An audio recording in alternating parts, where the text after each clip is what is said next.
All right, time again for Smart Money Monday, and all this month we're going to be talking about aging well. Today, Chris Otto from Banco Investment Services, a non-banking subsidiary of Bank of Hawaii member FINRA and SIPC, is here to talk about retirement planning. So when should we start? Well, Steve, it's one of those things. It's never too early to start saving for. Thanks to this concept called compound interest, the power of saving from your 20s versus your 30s could equate to a few $100,000 in retirement potential. Wow. Okay, so what is compounding? Compound interest, think of it as the money that you invested, your principal earns interest, and then that interest again earns interest. So simply put, it's interest earning interest. Now, that's a powerful concept, and over time, again, the longer you have, the more that really makes. Yeah, whatever gets us more money. Okay, so we start early. What are some of the other considerations in the whole retirement planning process? Well, the retirement planning process is multifaceted. So the first thing you want to look at is your assets and your income. These are the foundational pieces that you're going to fall back on in retirement.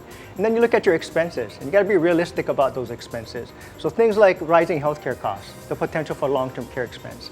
And last but not least, the most important is, why are you saving for retirement? So these are the leisurely activities you're going to be doing, the travel, and so on and so forth.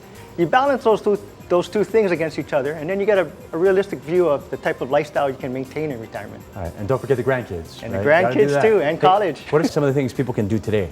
Right now, there's a few things, and it depends on your stage towards retirement. But generally speaking, if you're employed and you have a 401k plan at work, definitely want to participate in the 401k plan, especially if they offer a match. The other thing you can do if you don't have a 401k plan is open what's called an individual retirement account. And there's traditional types as well as Roth IRAs. And then lastly, you could look at your expenses right now, because a lot of people put off saving for retirement saying they don't have enough money right now. So look at your monthly expenses and see if you can, again, shave some corner off some of those expenses and pay yourself first. Seems like it could be overwhelming for someone to try and assess by themselves though, right? No, that's absolutely right. It's one of those things where you can do it on your own, but a lot of times it makes sense to work with a financial professional, especially as you get closer to retirement and maybe your situation is a little bit more complex. So the help of a retirement plan advisor, a financial advisor, can definitely help you along with some strategies as well as just keeping you on track. Yeah, just want to make sure. Yep. Yeah, all right, good stuff. Don't forget to join us next week. For Chris Otto, I'm Steve Uehara. Thanks for watching Smart Money Monday. Thank you.